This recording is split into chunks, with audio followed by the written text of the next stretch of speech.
Bismillahirrahmanirrahim. Assalamualaikum warahmatullahi wabarakatuh. Akhirnya kita sampai di materi terakhir dari termodinamika 2, yaitu aplikasi termodinamika larutan.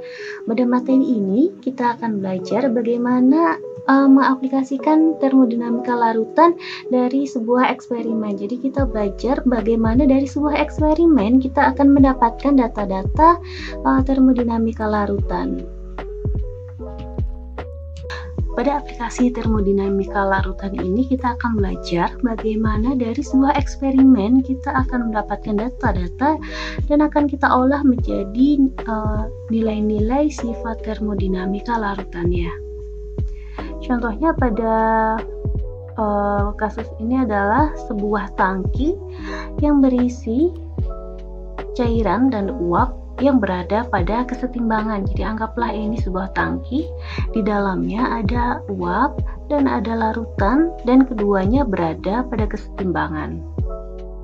Pada kesetimbangan, nilai tekanan dan temperatur sama pada kedua fase. Jadi bisa kita ukur dari tangki tersebut, dari measuring unitnya, dari termometer atau termostatnya, kita bisa mendapatkan nilai temperatur dan juga tekanannya. Itu dua data pertama yang bisa kita dapatkan dari eksperimen kita ini. Kemudian selain itu kita juga bisa mendapatkan nilai YI dan XI-nya dari sampel yang didapatkan pada fase liquid dan fase uap. Kita analisis kemudian didapatkan nilai YI dan XI-nya. Data-data ini akan kita gunakan untuk menghitung sifat-sifat termodinamika larutannya. Sifat termodinamika kelarutan pertama yang bisa kita hitung adalah menghitung berapa nilai fugasitas di dalam sistem. Pada saat kesetimbangan, nilai fugasitas pada fase uap sama dengan fase cair, sehingga pada masing-masing fase fugasitasnya adalah, anggaplah di sini ada lebih dari satu komponen, sehingga bukan komponen murni tetapi campuran berupa pada sistem terdapat lebih dari satu komponen, sehingga fugasitas pada masing-masing fase, fugasitas komponen I, di sini ada capingnya, saya besarkan biar. Jadi fugasitas komponen I fugasitas campuran komponen I pada fase vapor, ada capingnya di sini karena ada lebih dari satu komponen di dalam sistem, sama dengan YI dikali dengan koefisien fugasitas I pada fase vapor, lagi ada capingnya di sini karena menunjukkan bahwa ada lebih dari satu komponen di dalam sistem, dikali dengan tekanan total. Karena nilai fugasitas pada fase uap sama dengan fase cairnya, maka fugasitas pada fase liquid persamaannya juga sama, YI dikalikan dengan VI pada fase vapor dikali dengan tekanan total, atau fugasitas pada fase liquid sama dengan fugasitas pada fase vapor untuk komponen I. Nilai VI, nilai koefisien fugasitas komponen I pada fase vapor, dapat dihitung dengan persamaan-persamaan yang ada di bab 11 yang sudah kita pelajari sebelumnya mengenai teori termodinamika larutan. Pengukuran data-data kesetimbangan umumnya dilakukan pada tekanan rendah atau P kurang dari 1 bar, sehingga pada fase uap bisa kita anggap sebagai gas ideal. Karena gas ideal ini kan gas yang tekanan sangat rendah, sehingga kita bisa mengasumsikan jika data-data tersebut, data-data kesetimbangan dilakukan pada tekanan rendah, maka bisa kita anggap fase uap berada pada fase uap sebagai gas ideal, sehingga karena gas ideal, koefisien fugasitas pada fase ideal atau VI ideal nilainya adalah 1, sehingga kita substitusikan ke persamaan fugasitas yang di atas. Fugasitas untuk fase liquid dan vapor ini, fugasitasnya disubstitusikan dengan angka 1, sehingga fugasitas pada fase liquid, fugasitas campuran komponen I pada fase liquid sama dengan nilai fugasitas campuran komponen I pada fase vapor, sama dengan YI dikalikan dengan P, di mana kalau YI dikalikan dengan P artinya adalah tekanan parsialnya. YI fraksi komponen I dikalikan dengan tekanan totalnya, itu adalah tekanan parsialnya. Ini adalah nilai pertama yang bisa kita dapatkan dari keempat data tersebut. Dari kita punya data awal kita adalah tekanan, temperatur, YI, dan XI. Sekarang yang pertama kita bisa dapatkan nilai fugasitas komponen I. Nilainya sama dengan tekanan parsialnya karena kita anggap sebagai gasnya adalah gas ideal. Fugasitas komponen I di kedua fase nilainya sama dengan tekanan parsial I di fase uap. Nilai fugasitas untuk sistem biner, jadi kalau kita punya dua sistem di dalam dua komponen di dalam sistem, nilai fugasitasnya kita hitung dari persamaan yang tadi. Fugasitas campuran komponen I adalah YI dikali dengan P, sehingga kita masukkan untuk komponen 1 dan komponen 2, fugasitas campuran komponen 1 adalah YI dikali dengan P, dan fugasitas campuran untuk komponen 2 adalah Y2 dikalikan dengan P. Ini adalah nilai fugasitasnya yang sama dengan nilai tekanan parsialnya. Jika diplotkan pada grafik, atau bisa kita lihat pada grafik 12.3 di samping ini,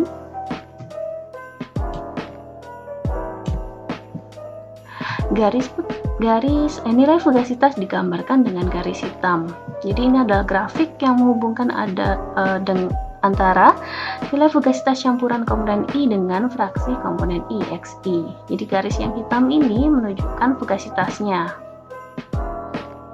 Sedangkan garis linier yang menghubungkan angka 0, ini adalah garis hitam yang menggambarkan nilai fugasitas. Dan ketika X-nya sama dengan 1, artinya dia adalah komponen I murni. Di sini fugasitasnya bukan lagi fugasitas campuran, tetapi fugasitas murninya. Sehingga garis linier yang menghubungkan dari 0 sampai nilai fugasitas murninya adalah merepresentasikan fugasitas pada larutan idealnya atau Lewis-Randall Rule, yang menggambarkan hubungan antara komposisi dan fugasitas komponen murni. Sedangkan di sini Henry Law-nya adalah tangen dari grafik fugasitas ini yang akan menunjukkan Henry Law. Nanti kita bahas lebih lanjut ke situ. Sedangkan yang tadi ini, Lewis-Randall Rule ini menggambarkan hubungan antara komposisi dan fugasitas komponen murni. Sudah kita bahas di materi sebelumnya, di mana fugasitas untuk larutan ideal atau disimbolkan sebagai ID.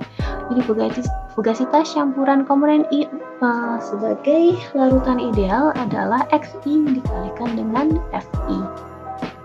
Ini adalah fugasitas untuk larutan idealnya.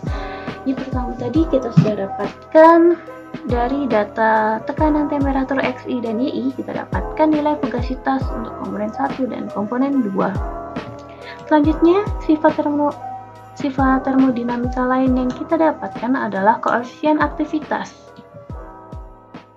Koefisien aktivitas atau disimbolkan sebagai gamma, ini adalah faktor koreksi pada fase liquid jika kondisinya tidak ideal. Jadi kalau kita ingat hukum Roth,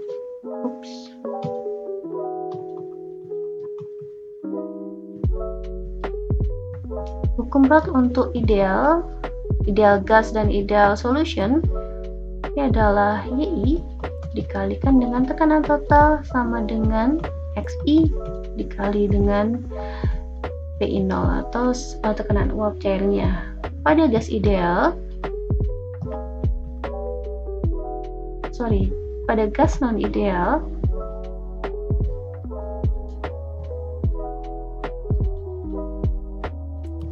kita punya faktor koreksi yaitu koefisien fugasitas, sehingga YI dikalikan dengan VI dikali dengan tekanan total sama dengan XI dikali PI0. Sedangkan pada liquid non ideal, faktor koreksinya adalah koefisien aktivitas. Jadi YI dikalikan dengan P sama dengan XI dikalikan dengan gamma I dikali dengan I0. Kalau kita punya gas dan liquidnya, keduanya non ideal, maka kita masukkan kedua faktor tersebut, sehingga YI dikalikan dengan VI dikali dengan P sama dengan XI dikali dengan gamma I dikalikan dengan PI0. Kembali ke koefisien aktivitas yang tadi kan yang kita asumsikan sebagai gas ideal, sebagai sistem ideal adalah gasnya, sedangkan liquidnya, bagaimana dengan liquidnya?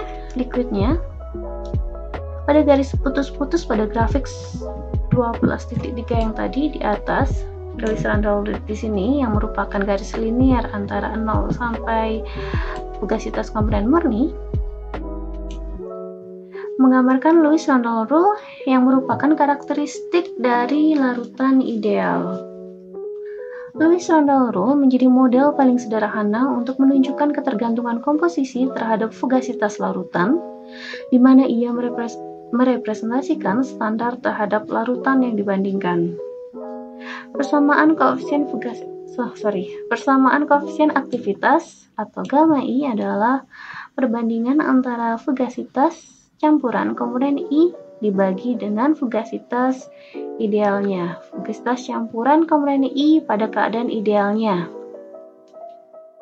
Ini untuk kita masukkan dari persamaan tadi di atas, fugasitas komponen I, fugasitas campuran komponen I pada keadaan ideal solution adalah XI dikali dengan FI, sehingga gamma I adalah perbandingan antara fugasitas campuran komponen I terhadap XI dikalikan dengan fugasitas komponen I murni atau fugasitas komponen I keadaan ideal solution. Persamaan tersebut menunjukkan bahwa koefisien aktivitas suatu komponen adalah rasio dari fugasitas yang sebenarnya terhadap nilai fugasitas dari Lewis Randall Rule, atau artinya adalah di sini kan keadaan real, fugasitas pada keadaan real, sedangkan di bawah adalah fugasitas keadaan ideal solution. Jadi perbandingan antara fugasitas kondisi real dan kondisi ideal. Jadi nilai koefisien aktivitas suatu komponen adalah rasio dari fugasitas real terhadap fugasitas dari Lewis Randall Rule atau ideal solution pada tekanan dan suhu yang sama. Untuk perhitungan dari nilai eksperimen, nilai fugasitas komponen I real dan fugasitas ideal solution kita jabarkan. Gamma I untuk Fi tadi sudah diketahui bahwa persamaan dari Fi fugasitas komponen I adalah sama dengan tekanan parsialnya YI dikali dengan P total. Kita substitusikan fugasitas komponen I sama dengan YI dikalikan dengan P atau tekanan parsialnya, dan XI dikalikan dengan fugasitas komponen I.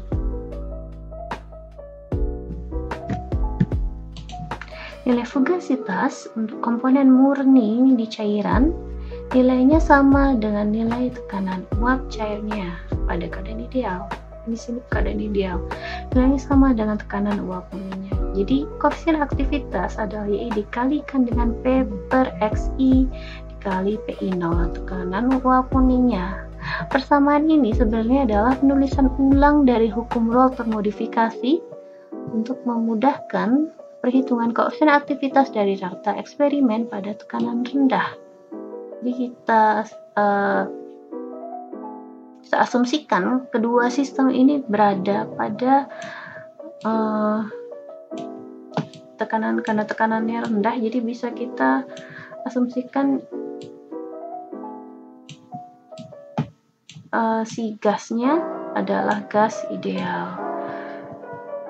Jadi ini sebenarnya sama dengan hukum Raoult termodifikasi, di mana YI dikalikan dengan P sama dengan XI dikalikan dengan gamma I kali dengan PI 0. Karena di sini ideal,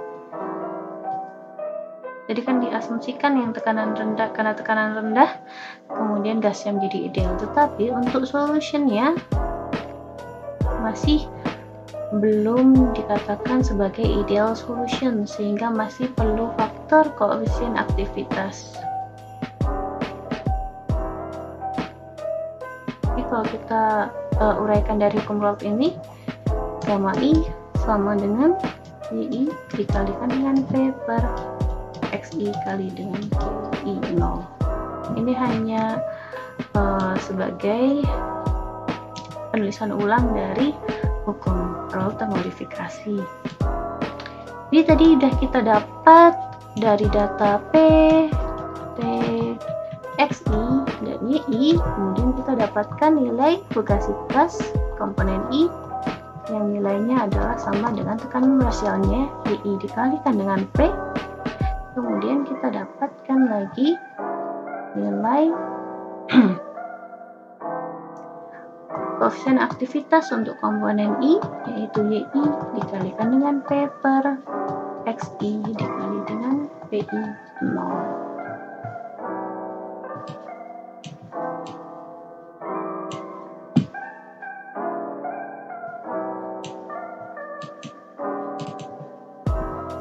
Misalnya pada eksperimen kesetimbangan antara metil etil keton dan toluen. Metil etil keton atau MEK sebagai komponen 1 dan toluen sebagai komponen 2. Suhunya adalah 50 derajat Celcius. Datanya pada tabel proporsi 1 ini kita dapatkan data P, data XI, dan data YI. Ini Y1 yang merupakan data dari eksperimen. Jadi kita dapat nilai T,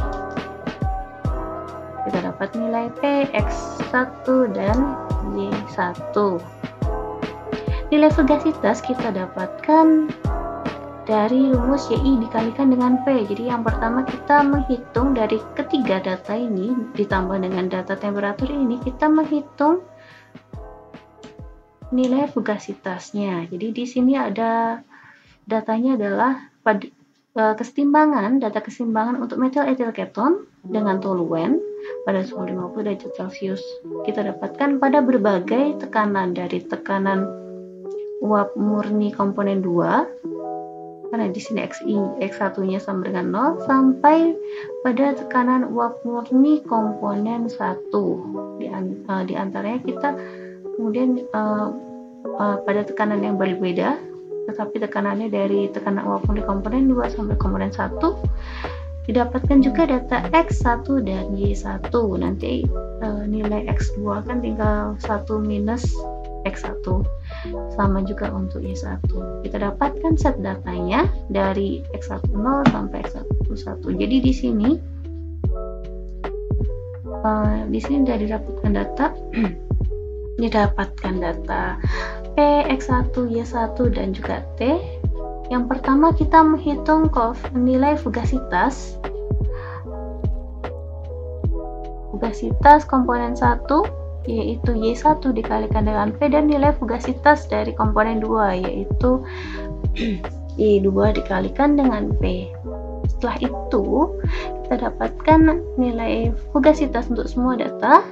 Kita hitung nilai koefisien aktivitasnya dari persamaan yang tadi. Koefisien aktivitas I adalah YI dikali dengan P per XI dikalikan dengan PI 0.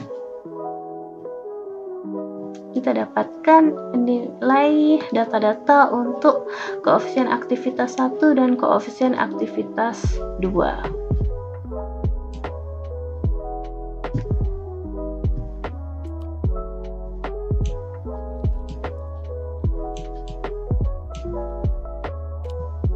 Jika data-data tadi kita plotkan pada grafik, jadi kita plotkan data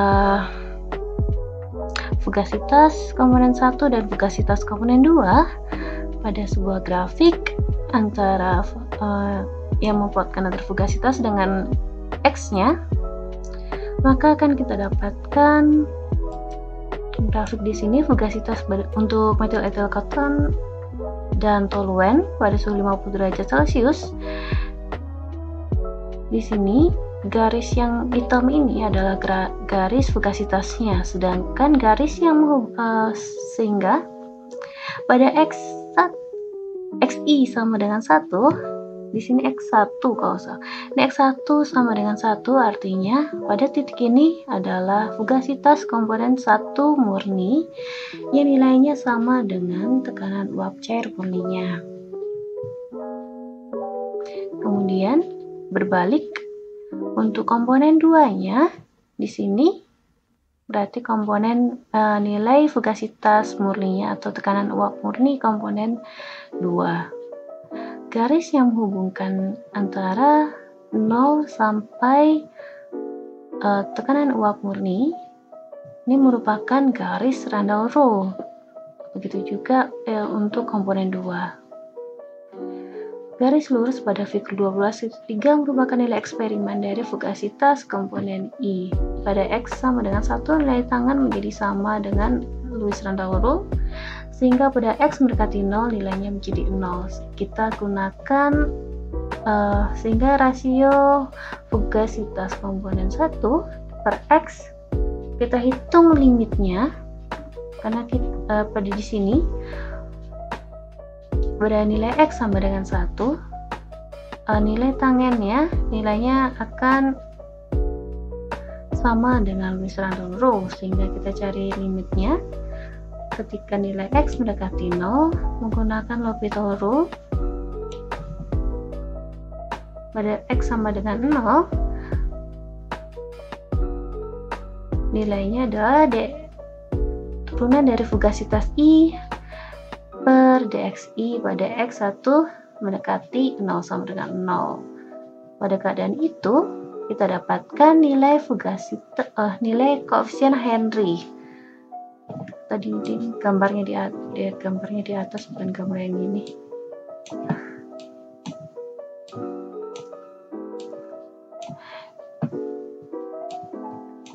Di sini. Jadi antara fugasitas dengan X-nya, kalau kita plotkan garis antara 0 sampai fugasitas murni, ini adalah garis Lewis Randall rule. Sedangkan untuk tangennya ketika X sama dengan 0, kalau kita buat garis tangensialnya jadi garis yang menyinggung garis fugasitasnya pada X sama dengan pada X sama dengan 0, jika kita buat garis singgungnya, maka kita dapatkan garis yang untuk mendapatkan nilai koefisien Henry. Jadi di sini adalah Henry's line. Nilai koefisien Henry adalah fugasitas tangensial, nilai tangensial pada fugasitas terhadap X. Di sini tadi turunan antara dFi per dx, turunan dari fugasitas terhadap dxi, kemudian mendapatkan nilai koefisien Henry sebagai slope-nya. Persamaan garis tangan yang mendefinisikan hukum Henry kita tuliskan sebagai fugasitas komponen I, fugasitas campuran komponen I nilainya sama dengan xi dikalikan dengan hi, koefisien Henry berlaku ketika xi mendekati 0. Jadi ini yang persamaan ketiga, ada persamaan untuk menghitung nilai koefisien Henry-nya. Hukum Henry berhubungan dengan Lewis Randall rule melalui persamaan Gibbs-Duhem untuk sistem biner. Jadi xi dikalikan dengan d mu i, x1 dikali dengan d mu i ditambah dengan x2 dikali d mu 2 sama dengan 0 pada t dan p konstan. Kita tahu bahwa nilai D mu I adalah RT ln D ln fugasitas komponen I. Kita substitusikan hingga kita dapatkan XI dikali dengan D ln F1 ditambah X2 dikali D ln F2 sama dengan 0. Kita bagi persamaan ini dengan dx1.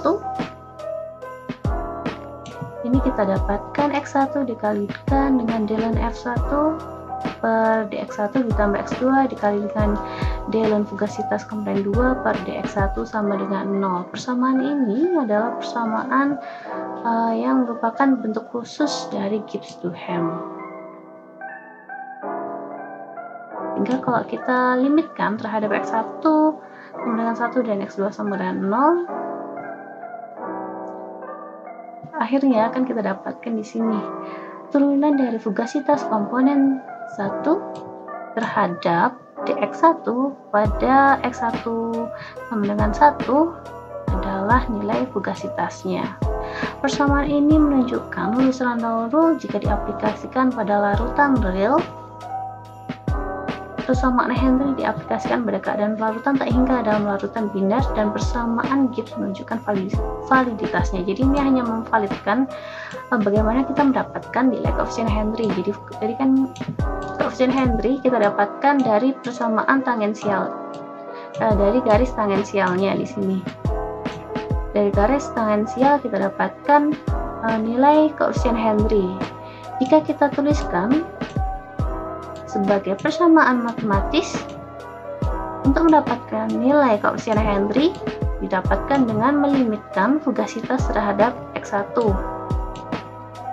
Jadi di sini, nah ingat-ingat lagi tentang tangensial. Jadi limit dari fugasitas komponen 1 terhadap x1 karena dilimitkan mendekati 0, jadi kan menjadi turunannya. Jadi turunan fugasitas komponen 1 per dx1. Ketika x-nya akan mendekati 0, maka akan kita dapatkan nilai konstanta Henry. Kemudian kita validasi nilai tersebut, apakah nilai tersebut nilai koefisien Henry ini sudah betul, maka kita menggunakan persamaan Gibbs-Duhem untuk potensial kimia, di mana potensial kimia didapatkan juga bisa didapatkan dari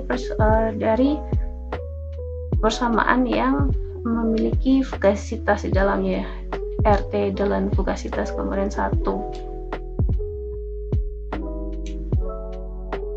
Jadi ini adalah persamaan 4 ini adalah persamaan bentuk khusus untuk Gibbs-Duhem.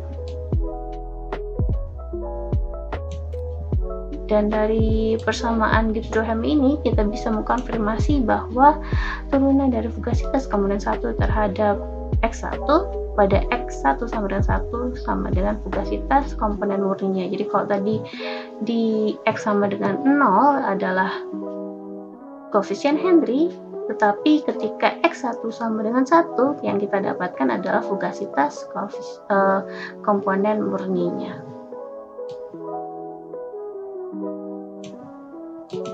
Selanjutnya kita menghitung persamaan untuk nilai untuk energi Gibbs excess. Kita tahu bahwa nilai excess adalah selisih dari real minus ideal solution.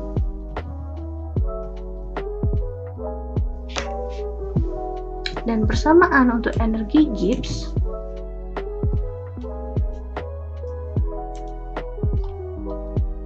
GE adalah RT untuk komponen I ya, RT ln gamma I, sehingga sebagai total persamaan energi Gibbs excess totalnya adalah GE per RT yang kita pindah ruaskan sama dengan X1 X1 dikalikan dengan ln gamma 1 ditambah X2 dikalikan dengan ln gamma 2. Ini adalah persamaan untuk energi Gibbs pada sistem biner, energi Gibbs excess. Kemudian kita hitung nilai energi Gibbs excess per X1, X2, RT. Pada sistem kesetimbangan yang tadi kita lanjutkan, metil etil keton dengan toluen tadi kita lanjutkan perhitungannya. Tadi sampai perhitungan gamma 1 dan gamma 2. Kita lanjutkan karena di sini butuhnya adalah Len. Saya tuliskan ulang persamaannya adalah GE per RT sama dengan X1 Len gamma 1 ditambah X2 dikali Len gamma 2. Jadi kita cari nilai untuk Len gamma 1 dan gamma 2, kemudian baru kita hitung nilai GE per RT untuk masing-masing tekanan.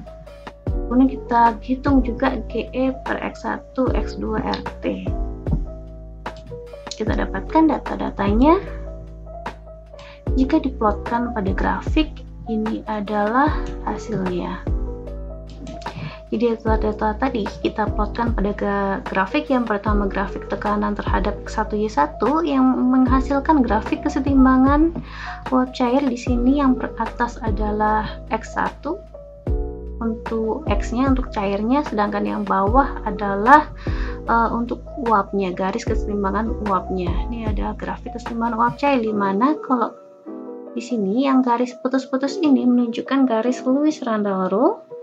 Kalau Px-nya berada di atas dari garis putus-putus ini, garis Lewis Randall Rule ini, atau Lewis Randall, garis linearnya ini menunjukkan bahwa sistem ini menunjukkan sistem yang mengikuti hukum Rho. Sedangkan kita plot lagi satu grafik yang menghubungkan antara banyak ya.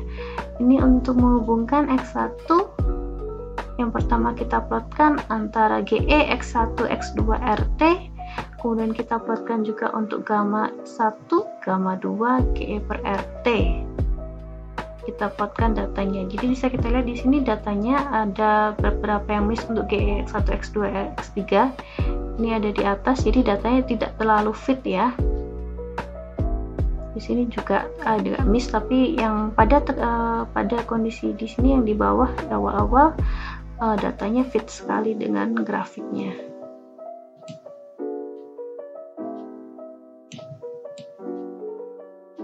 Keempat fungsi termodinamika yaitu Len gamma 1, Len gamma 2, GE per RT, dan GE per X1, X2, RT adalah sifat-sifat termodinamika dari fase cair. Digambarkan pada grafik ini, grafik yang di atas dilihat pada karakteristik sistem bahwa pada gamma lebih besar dari 1 dan Len gamma lebih besar dari 0.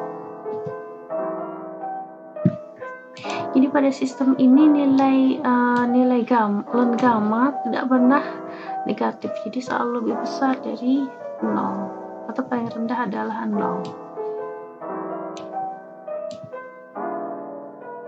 Terlihat pada komponen murni Len gamma 1 sama dengan 0 ketika X1-nya sama dengan 1. Sebaliknya pada Xi sama dengan 0, komponen I menjadi lautan pengenceran tak hingga.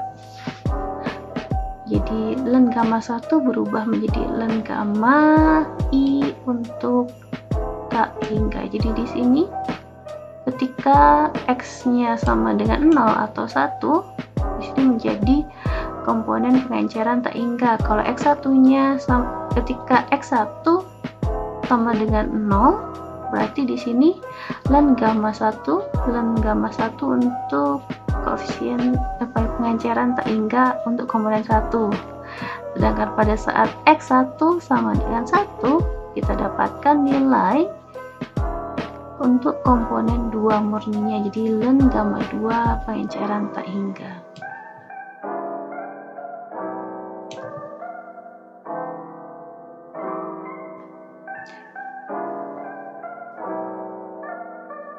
Len gamma I menjadi Len gamma I tak hingga, dan persamaan Gibbs excess-nya pada saat X1 mendekati 0, Jadi tadi persamaan dengan X1 dikali ln gamma 1 ditambah X2 dikali dengan ln gamma 2. Kalau untuk persamaan hingga nilainya menjadi 0. Sehingga nilai GE per RT sama dengan 0 pada X1 sama dengan 0 dan X1 sama dengan 1. Sehingga kita masukkan L'Hopital rule-nya.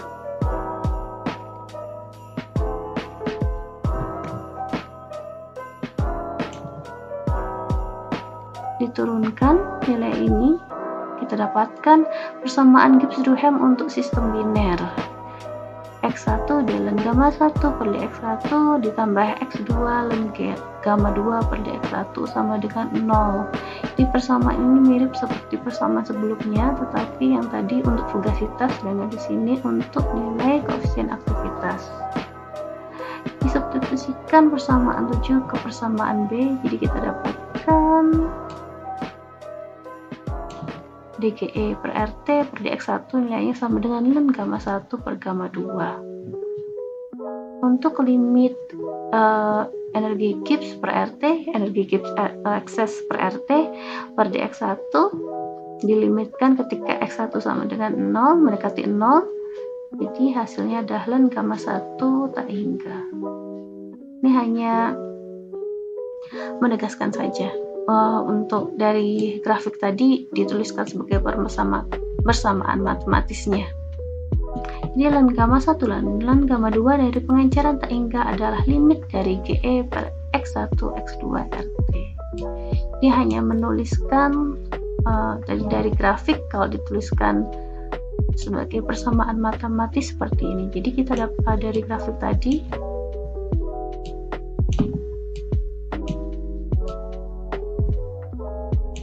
kalau kita punya grafik GE per X1 X2 RT, maka ujung-ujungnya ketika X1 sama dengan 0 dan X1 sama dengan 1 ini adalah koefisien aktivitas untuk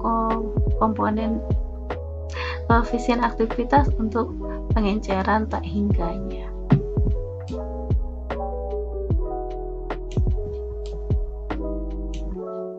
Selanjutnya kita bahas tentang data reduction. Apa itu data reduction? Jadi bagaimana dari data-data tadi?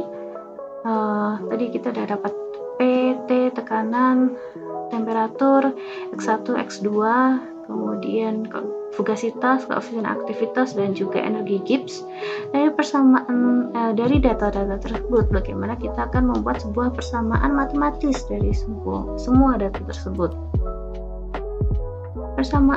Penulisan persamaan matematis untuk GE energi Gibbs excess per X1 X2 RT di grafik 12.5 adalah GE per X1 X2 RT sama dengan A21 dikali X1 tambah A12 kali X2, di mana A21 dan A12 adalah konstanta. Kita pindah ruaskan X1 X2 nya ke ruas kanan.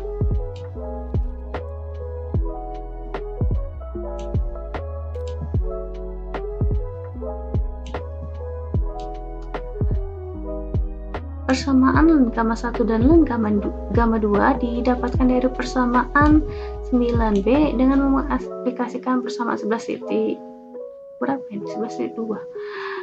dilakukan dengan menurunkan nilai NGE per RT dan mengkonversi persamaan 9b sebagai fungsi n, di mana X1 sama dengan N1 per N total dan X2 adalah N2 per N total. Jadi ini hanya mensubstitusi persamaan yang tadi, persamaan GE per RT sama dengan A21 X1 A12 X2 kali X1 X2 dituliskan sebagai fungsi dari jumlah mol.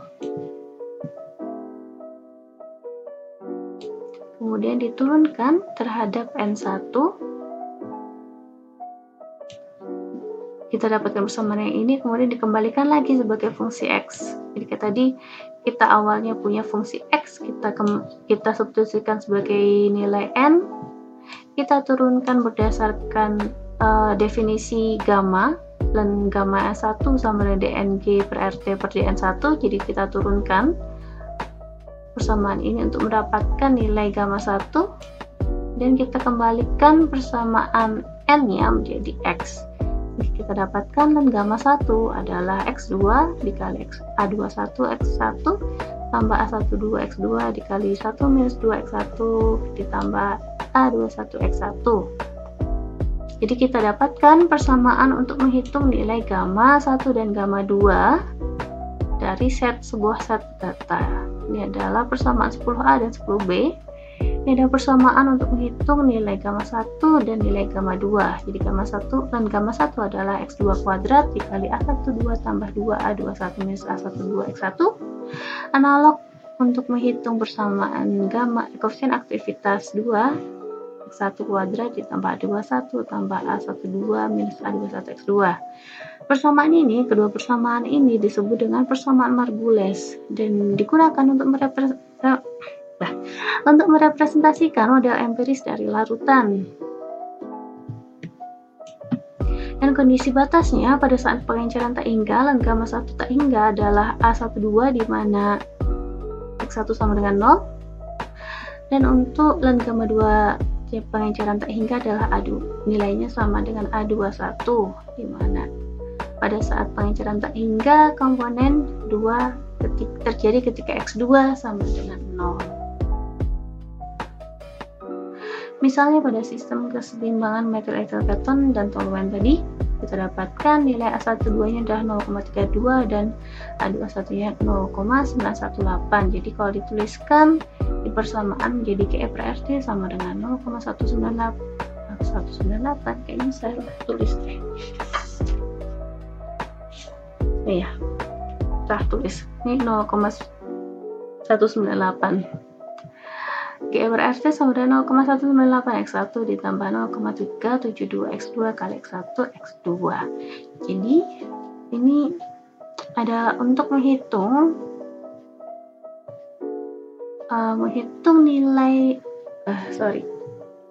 dari sebuah set data tadi PT X1 X2, kemudian bagaimana kita mendapatkan sebuah persamaan yang bisa kita gunakan. Jadi akhirnya adalah kita mendapatkan persamaan Margules untuk menghubungkan antara koefisien aktivitasnya, di mana koefisien aktivitas memiliki batas pada kondisi pengenceran tak hingga. Dan dari pengenceran tak hingga ini kita mendapatkan nilai A12 dan A21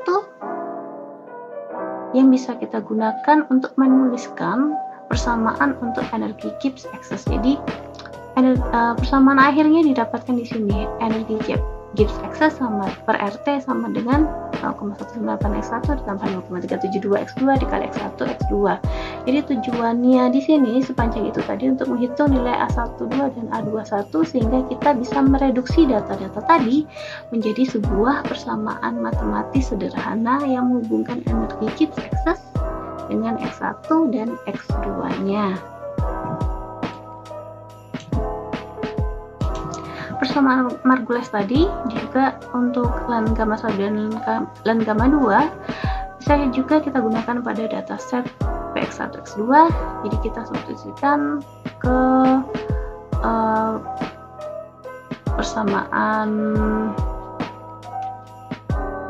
Okumura termodifikasi, kita dapatkan persamaan untuk menghitung tekanan dan Y1. Nilai ini untuk mengkonfirmasi dataset yang sudah kita punya terhadap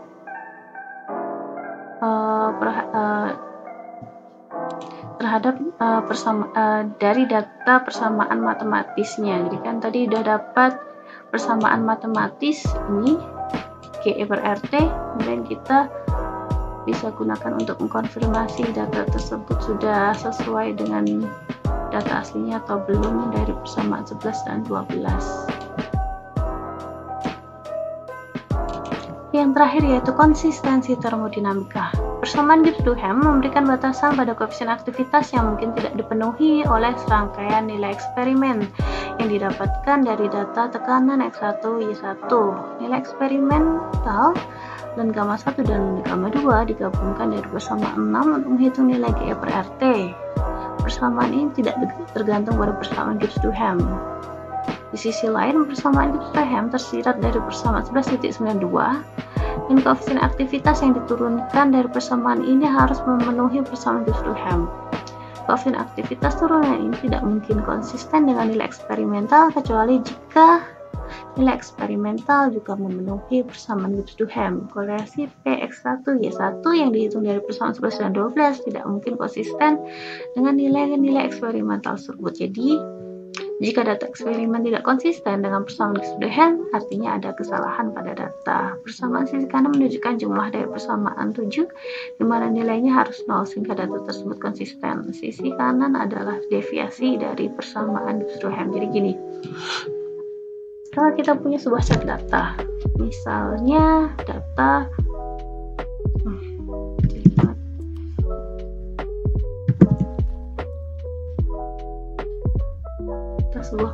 punya sebuah set data.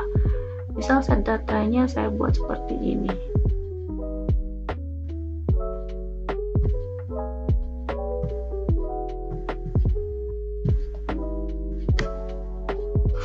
Ini adalah data kita, sebuah set data. Kalau kita mau mencari persamaan matematis yang mewakili sebuah set data ini, yang pertama saya ambil persamaan garis linear. Besar nggak sih errornya? Ini kan errornya dari data ke sini. Ini adalah errornya, besar kan? Di sini yang mirip cuma yang errornya kecil cuma yang di sini. Ini data ini errornya besar. Berarti bisa kita bilang bahwa persamaan garis linear ini tidak bisa mewakili dataset yang kita miliki. Tetapi kalau persamaan garis yang kita pakai adalah persamaan garis yang untuk persamaan kuadrat atau parabolik. Jadi saya ambil grafiknya seperti ini. Ini kan errornya lebih kecil dibandingkan persamaan linear. Jadi bisa kita bilang bahwa untuk dataset ini persamaan kuadrat lebih mewakili dataset yang kita miliki dibandingkan persamaan linear. Jadi maksudnya seperti ini. Jadi kan kita sudah punya sebuah set data. Kita kembali ke grafik. Mana tadi? Oh ini. Kita kembali ke grafik ini. Ini kan yang bentuknya kotak dan bulat ini adalah sebuah set data. Sedangkan garis ini adalah didapat dari perhitungannya. Jadi kita lihat apakah tadi kan kita dapat dari persamaan Margules. Jadi dari persamaan Margules kita masukkan nilai data-datanya. Jadi kita substitusikan, kemudian kita dapatkan yang garis ini adalah didapatkan dari persamaan Margules. Jadi di sini karena garisnya sudah bisa dekat dengan set data yang aslinya kita miliki, yang bulat-bulat ini, bulat-bulat hitam. Jadi bisa kita bilang bahwa persamaan Margules mewakili dataset yang kita miliki. Kalau misalnya ini kan sudah benar, kalau dari persamaan Margules kita dapatkan garisnya seperti ini. Tetapi kalau garisnya misal melenceng jauh, garisnya melenceng di sini, berarti bisa kita bilang bahwa Margules datanya, persamaan Margules datanya tidak bisa mewakili dataset yang kita miliki. Dia hanya mengkonfirmasi apakah persamaan Margules yang kita gunakan itu dapat mengkonfirmasi data yang kita miliki. Jadi persamaan matematis yang kita dapatkan tadi, GE per RT ini, apakah bisa mewakili dataset yang kita punya. Jadi kalau errornya terlalu besar, berarti persamaan Margules tidak bisa mewakili dataset yang kita miliki.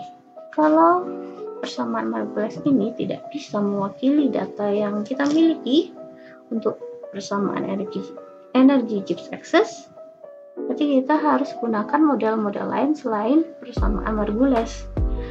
Model-model lain ada banyak, ada local composition models, ada juga NRTL, ada Uniquake, ada banyak sekali dataset yang bisa mewakili model untuk kesetimbangan uap cair non ideal seperti ini. Jadi di sini yang simple, yang paling simpel, yang paling sederhana untuk mewakili kesetimbangan uap cair adalah persamaan Margules. Sehingga kalau tidak bisa digunakan, maka kita harus menggunakan model yang lain. Itu materi untuk minggu ini. Jadi minggu ini itu materinya materi terakhir ya. Jadi minggu depan kita bisa latihan soal atau bahas PR-PR yang sudah diberikan kemarin-kemarin. Jadi intinya pada materi ini, aplikasi termodinamika larutan adalah kita dari eksperimen dapat datanya PX, Y1, Y2, kemudian dari data tersebut kita mencari persamaan matematisnya dan kita cek apakah persamaan matematis itu yang kita dapatkan di akhir sesuai atau tidak untuk data yang kita miliki. Begitu. Cukup sekian dari saya. Terima kasih untuk teman-teman yang sudah menyimak penjelasan sampai akhir.